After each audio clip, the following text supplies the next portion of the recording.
I'm John Mercure. Welcome to Focus on the Falls. I'm really excited to have the conversation with you today. We're talking dual enrollment. We're talking an incredible partnership between the Menomonee Falls School District and WCTC. Before we get into the details, let me introduce all the great folks that we have on today's show. I'm going to start from my far left, and that is Casey Blakowiak, the Director of Curriculum and Learning for the district.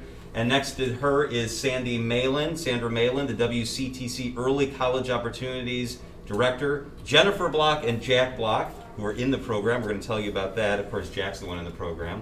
And then next to me is Meg Hanley, Guidance Counselor at the high school. Thank you so much all for being with us.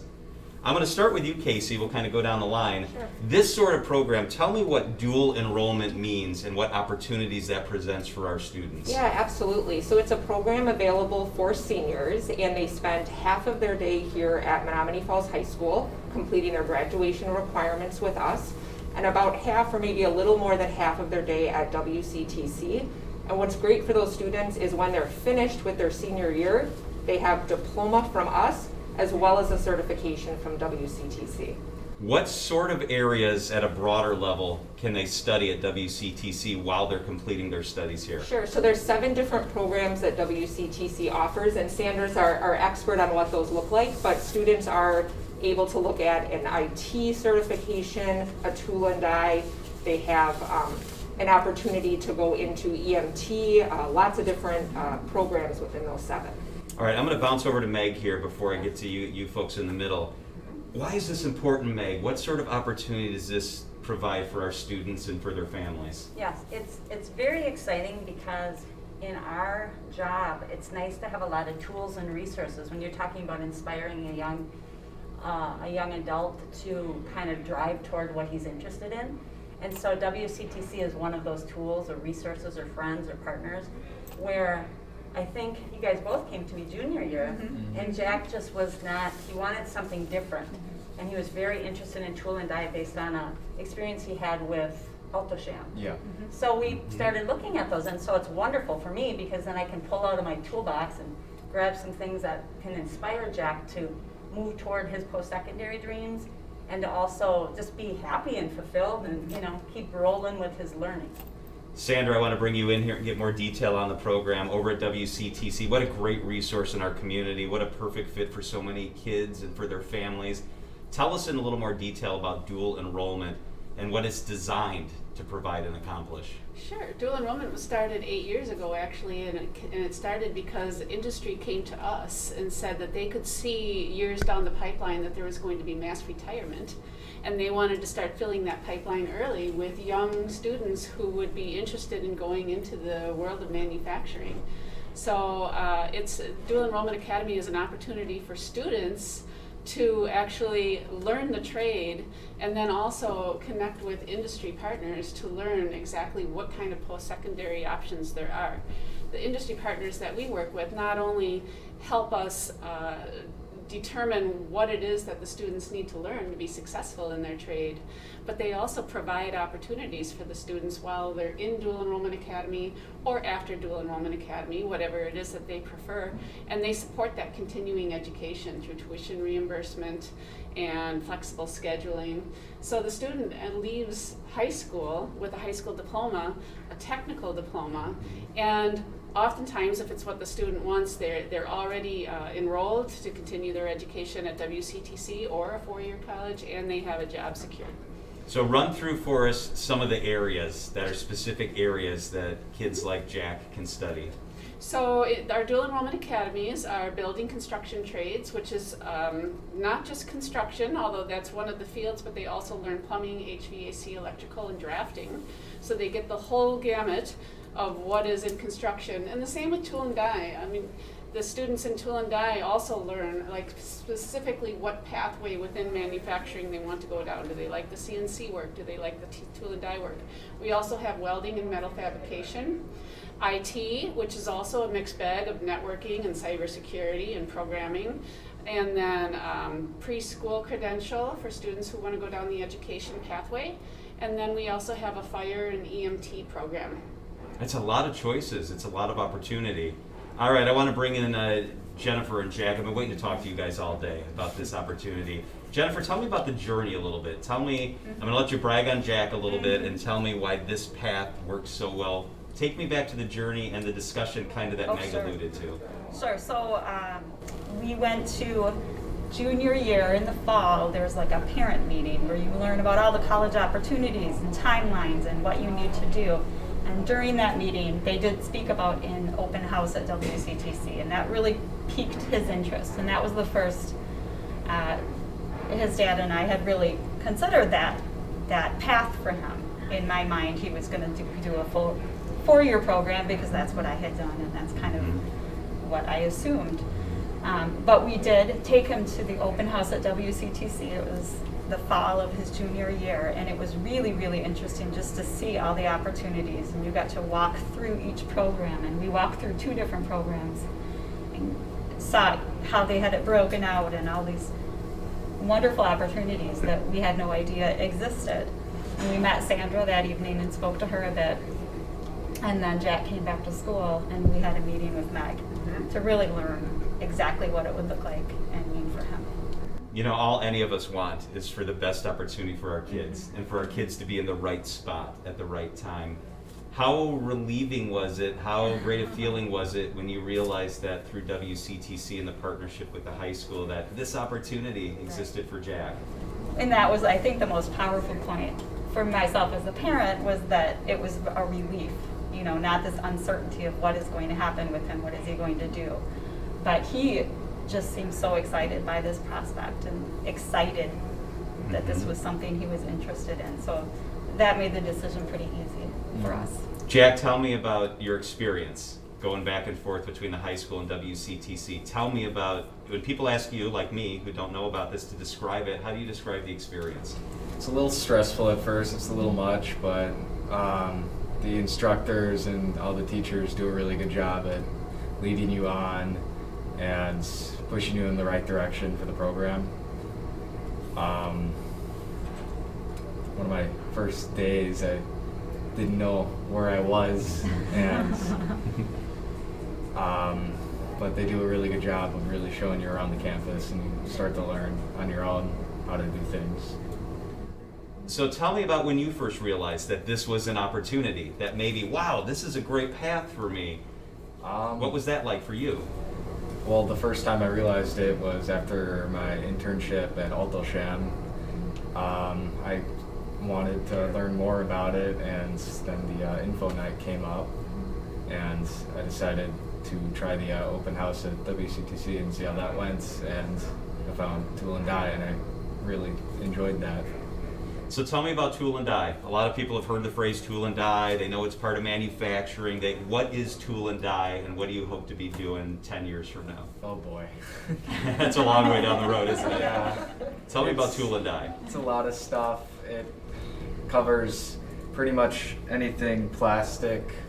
They do molding stuff, so the plastic on your chair, your shoes, they make molds for that.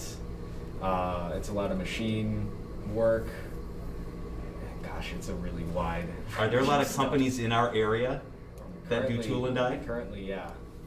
So how rewarding is it when you know that now you've found this path because of what the district provides and what WCTC provides? It's nice to know that I know what I want to do in the next couple of years. It takes a lot of that stress off. It's like a burden lifted, kind of? Yeah, of trying to figure out what I want to do. Jennifer, when you hear him, I see his eyes light up. When you hear him talk about his future and those opportunities as a parent, take me inside how that feels. Oh, it's just, like you said, like a burden lifted off.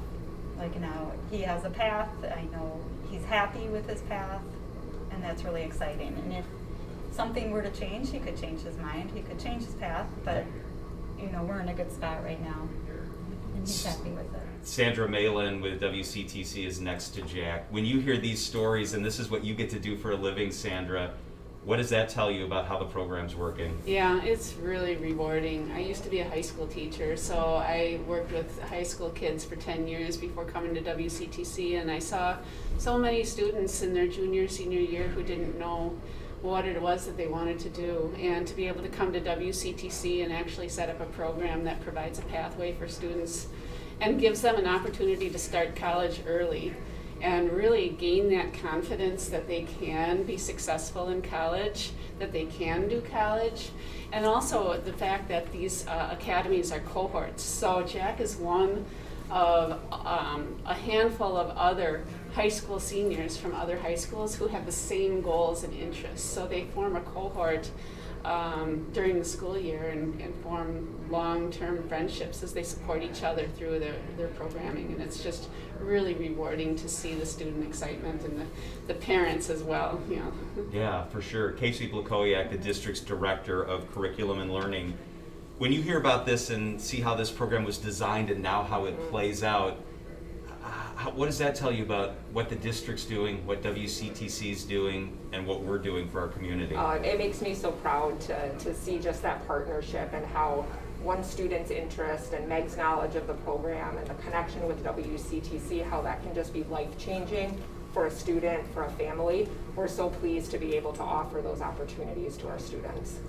Meg, we've all heard it. It's almost a cliche now. Four-year university isn't for every single kid. It's so very, very true. To have an option like this in your toolbox, how valuable is that? It's very valuable because I think it's becoming more and more practical, you know, and cost effective, you know. I'm very proud of Jack because it does take courage to do something different. If you think of your senior year, you know, I didn't leave the high school. I was, you know, in my little high school senior year. And he's driving in this condition and in the weather. And then the whole COVID situation, you know, some kids were questioning their decision. Like, should I be doing this in this situation? And he pushed forward. And so that to me is not only shows like passion for what he wants to do and academic growth, but just, you know, emotional growth. It takes a lot. So I'm just very proud of you. And you too. Jack, did you ever have any doubt as you started rolling through this and as COVID rolled out and we were kind of doing virtual learning? How did that impact what you've been going through the past year? I never really had a doubt of what I wanted to do. The only issue that I had was if it went virtual, and I've had a couple classes where I've had to actually do it virtual, and those are a doozy. They're not very fun. Yeah. So I'm glad that I'm able to do it in person. So Sandra, on this show, we spent a lot of time talking about virtual learning, in-person learning, how we make it all work. At WCTC, how has the model played out this past year with virtual, in-person, lab work? How is all that shaking out? Well, at WCTC, you know, hands-on higher ed is our tagline. So, I mean, it's really important to us that the students have that opportunity to get in the labs and be able to, you know, use the equipment and you know, learn the tools of the trade in all of our program areas. So when COVID hit, our model was any of the theory that can go online, put it online, and then keep the students on the campus for the lab work. And that's been our focus. And then for our high school kids, the goal was to keep them on our campus as much as possible. Their classes got priority for use of space when fall came along. So it has worked very well for us at WCTC. So we're sitting outside the Innovation Center. I love this. I'm proud of what the district did. Jack, when you think about the foundation given to you here at the high school, your internship, the work you've been able to do here, can you talk about the foundation the district gave you to help you make your decision and take the next steps? The one really big step, the way that I got into this, was my metals teacher down the hall down there gave me the card for Alto Sham, and I saw the paycheck that I would be getting. I was like, ooh, that's a good bit of money. I should do that. But after a couple weeks there, I actually got an interest for it, and if you want to try something, this is the time to try it. That's a great way to put it. Jennifer, can you talk about the district's role in Jack's journey? Well, it's just great that he's had this opportunity. And as a parent, to be honest, I wasn't aware that this was an opportunity that was available. So I'm glad that we're getting that information out to other people. You know, I remember when my girls were trying to figure out where they were going to go and what they wanted to do and how stressful that is as a parent. And you want nothing more than to just make sure, oh my gosh, you know, I would literally pray at night that they're directed in the right direction. Can you talk about the relief that you and your family felt knowing that Jack has found a path that is meaningful to him? Right, that's the biggest piece, I think, as a parent. You know, it's just so hard to know. I mean, he's had interest in classes and interests here and there, but I didn't have a vision of what his future was, and now I do, and that's just really meaningful. Casey, when we talk curriculum, we talk about pathways and statistics and numbers and all sorts of things that are really meaningful and important. But I sit here and I look at Jack and I look at Jack's mom, and my gosh, this is really what it's about when you design curriculum, right? Absolutely, absolutely. And we know that it's a very specific pathway. Like Jack has a very clear vision of what he's looking for. And while not all of our students are there, we want that really clear pathway when a student ending their junior year is looking forward to what senior year could look like for them. Those students, we want that really deep experience available for them, and it's just so exciting to hear the story that Jack shared with us today. Have some paths been really challenged because of COVID and because of the year that we've We gone have through? seen a smaller number of students submit applications going into the 2021 school year for a lot of the reasons we discussed, just uncertainty over would it be a virtual class, how would I get there, how would that fit with my high school schedule. But we are in the application process window right now for students who are interested in taking these programs for next year, and that date for application ends March 1st. Meg, does the dual enrollment opportunity present an easier transition for some kids as they leave high school and move into whatever is next? Oh, definitely. Can Yes. you talk about that a little bit? How does it ease the transition for some kids? I think a student that never leaves the high school, you know, never takes that, you know, risk or that leap, then they're going to have to make the transition, you know, late August when they hit a campus or hit a dorm, or you know what I'm saying? This, he's been thinking about it for quite a while. I mean, junior year, he had to make some big decisions. So his mindset is in the game and kind of in that game of transition. Every day is probably interesting for you, just as far as transition goes. So I definitely think he's more prepared to move to the next, you know, phase post-secondary. The other thing I really appreciate about WCTC and dual enrollment is the student comes to us and doesn't really have a lot of passion for one of the specific areas. We call them mini DEAs, where they'll make up, like a girl is coming in as a senior this year and she's very interested in cosmetology. So we work with Nate Zorn and Sandra and Nicole, and they make like a special, like little, it's not, you know what I'm saying, like a special DEA Yeah. for them. So it's great opportunities. They're creative, and they can help us with Start College Now program too, and different things like that. So there's a lot going on in our partnership. And Sandra, we talk so much about how this is good for students and it's good for their families, but man, this is good for the community. I mean, it's like a brand new pipeline of talent and innovation and ideas for our business community.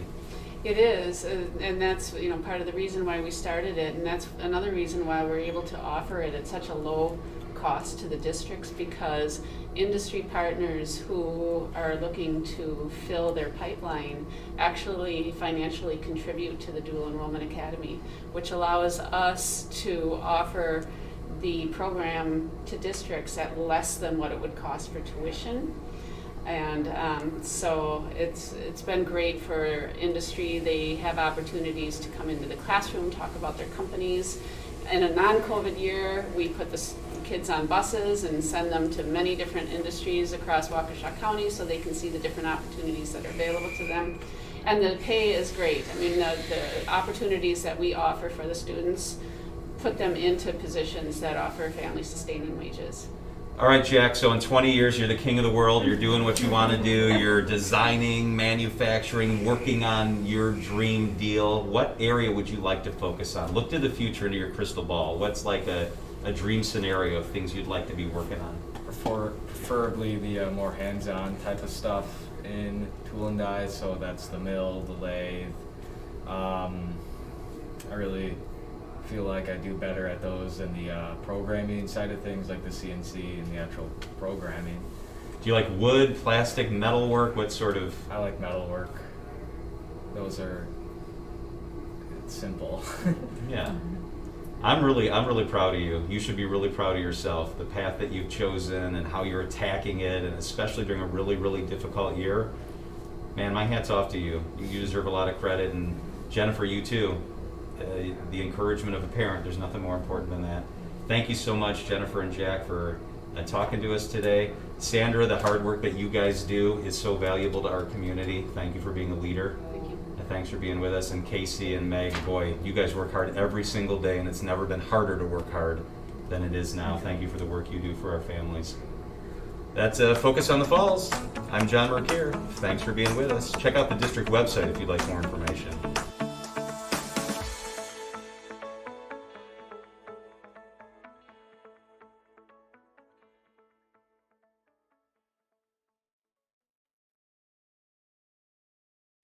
I'm John Mercure. Welcome to Focus on the Falls. A couple very special guests. I'm joined by Corey Golla. He's the superintendent here in the Falls, and Casey Blakowiak, the director of curriculum and learning. Thank you so much for being with us. No, thanks for being here, John. Corey, I want to ask you about in-person learning. Man, the district, knock on wood, it's not an accident, has done a great job, a responsible job bringing kids back. Tell us where we're at with in-person learning with the different age groups. Yeah, for all those who selected that flex model, so that's about 80% of our students were full-time face-to-face for all of those students. We still have about 18% of our students who had selected virtual as their option with their families. They're still there, but we're all in and we're healthy.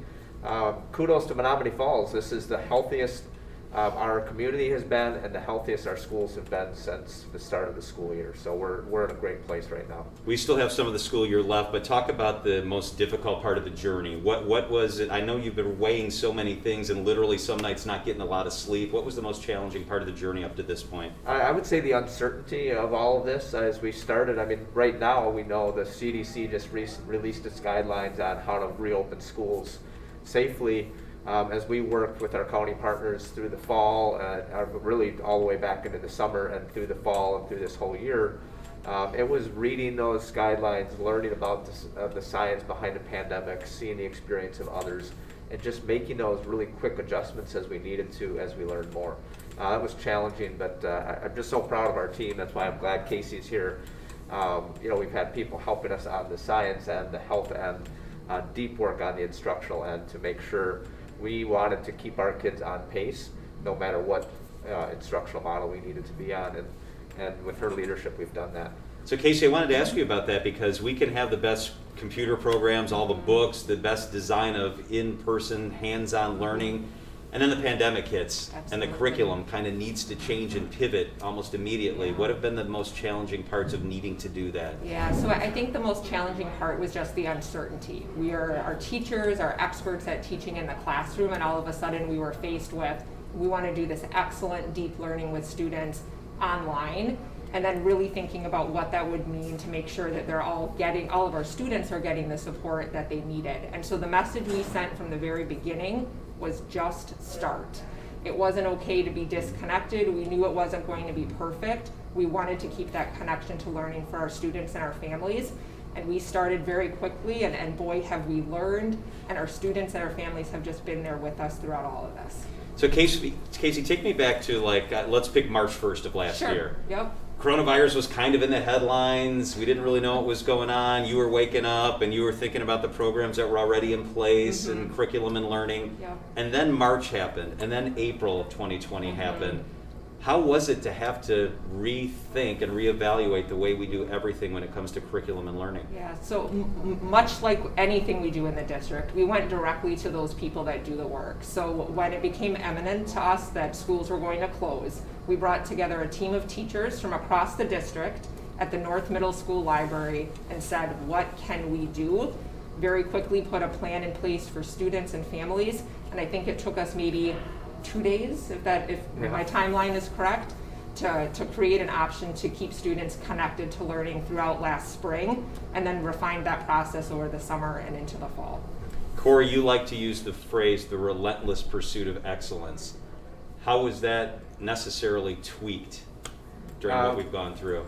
I guess I would say we made a decision to not tweak it, and I'm so proud of our district to do that, because we said, we obviously have to protect the health of our families, our students, all of our employees, but we also were committed to our obligations for learning. And we said from the start that our teachers and all of our employees just believe that we can do this. Whatever the pandemic will throw at us, we're going to keep students on grade level. We're going to teach our curriculum with our teachers in our classrooms wherever possible. And we're seeing evidence that we've accomplished that, and I'm just incredibly proud of this district and this community for supporting that. A couple of things I know the community are very proud about. Ranked one of the best school districts in Wisconsin, that's quite an honor. 139 AP scholars, 14 national AP scholars. When you hear that sort of stuff, what does that tell you about how your staff and the students in our district are performing? It feels like we've got good students, good families, and good teachers, and just a great district supporting students to get to wherever they want to get to. You know, we just had the conversation with Jack, who's working to be working tool and die. We have a pathway there, and what you just described for those AP scholars, those are kids taking courses with us that will earn them college credits, and they will transition a step ahead in the same way that Jack did in his program. So just that's our goal, is we want every kid to know where they want to head to, and have all the tools to be there, and we'll support them all along the way. Casey, I'm so glad you're here, because I want to ask you about those different pathways kind of at a higher level. Absolutely. Because you will have high school students who will graduate from here and go into the workforce immediately in retail or industry or whatever. You'll have other kids that will go to an Ivy League school. How do you design so many different pathways and curriculums and learning opportunities for such a wide variety of kids? Yeah, and so I think it's to Corey's point that our goal is every student leaves us with a plan in place. And so to do that, we know that there needs to be a really wide range of options. For some students, that might be what we call a supervised occupational experience, where they're out in the workforce for half of their day. For some students, it might be transcripted credit courses that are offered here at the high school. Some students might access what's called the early college credit program, where they're taking a course at a university off-site. Some might really have that clear pathway that we talked about and might be in a dual enrollment academy, getting a trade certification and their high school diploma at the same time. Corey, the mid-year look is upon us. What should we be focused on? What are you focused on? This is where we get to see, we did this at quarter, and now that we have deeper information at semester to see how are our students performing in comparison to what our goals are for those students in a typical year. How are they comparing with students in past years? And the evidence we're seeing is they're on pace, and that was our goal, is let's not lower our standards for students. We believe we can help them get there, and we're seeing that. So we're excited about that. Can you talk about the importance of the vaccine and what that's likely to mean for your faculty community as well as for our community at large? Yeah, we are very much really promoting that, and our employees particularly want the vaccine, and we're excited to know that they'll be receiving it soon. As of March, about 90 to 93% of our employees have said, yes, I want to get the vaccine. That's going to be, that's just going to help us as a school district and as a community. The more people get this, the more we get closer to that true herd immunity, where we won't have to have all of our activities compromised by COVID. So we're working close with the county. I know their priority, as it should be, is those people who are 65 and over. I think they're close to 40% of those people in Waukesha County have been vaccinated who want it. As they get to that 60% mark, then they're going to be turning their attention, and they've prioritized educators. It's been quite a balancing act, hasn't it? We talk a lot about kids and their families, which we should talk about, but your employees who have to come into the district every single day, or they're still working, even if it's part remote, part here in the buildings, to keep them safe has also been a big task. Yeah, absolutely, and I just want to applaud their courage, because they went on this journey with us. They expected us to follow the science, follow the mitigation, but a lot of this was unknown. They were committed to their students, and they've been there all along. And in many cases, even pushing us, pushing us to bring more students back, especially in those early grades. So it's been challenging, but we've got great partners across the district in all roles helping us. Casey, can you talk briefly about some of the lessons we've learned and tools we've developed that will better serve the district moving forward once we're clear of the pandemic? Oh yeah, that's a great question. So whenever we were pursuing new tools to help students learn, to stay engaged, that was top of mind.